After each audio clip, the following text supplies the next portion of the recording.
Ես չեմ հիշում նման խոսակցություններ իմ հոր հետ։ Մեծ ֆիլմ։ Սեդրակ Քոչարյանի հայրը Սարգիս Քոչարյանը Դաշպուլաղ գյուղի քահանան էր։ Երկու մասից։ Ընտանիքը ամբողջությամբ այնտեղ էր ապրում, բացառությամբ 1-2 ամսվա, երբ Բելան վիրավորվել էր։ Ինքը ինձ զանգեց եւ խնդրեց, որ ես այդ հարցը իրեն համար լուծեմ։ Շատ ցավալի էր այդ ամենը տեսնելը։ Ինձ համար առաջի ազդակը եղավ, երբ գունդը գրավեցին։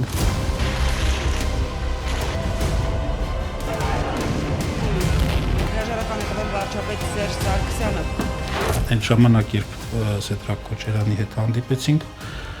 նախագահ Քոչարյանը արդեն մի քանի օր ինչ կալանավորված էր։ Դա հենց այդ գիշերն էր, այդ գիշերային նիստը, որ հետո պարզվեց, որ իրար զանգում են հեռախոսով։ Իսկ Քոչարյանի հետ կապված ինչ կա նորություն կա։ Քոչարյանը կլինի։ Մենակ էի, շատ փոքր խոցում, 7.5 քառակուսի մետր էր։ Ռուսաստանի նախագահան այցելեց, ինքը այսպես աթոռները դրեց, ասեց Լևոնը նստեք, խոսենք։ 3-4 հոգի ենք սենյակում,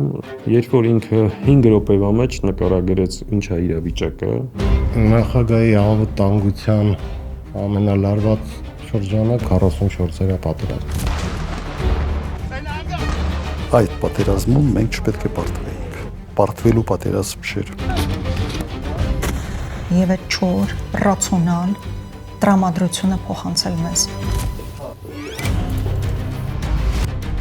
Ռոբերտ Քոչարյան։ Ինչպես որ կամ։ Շուտով։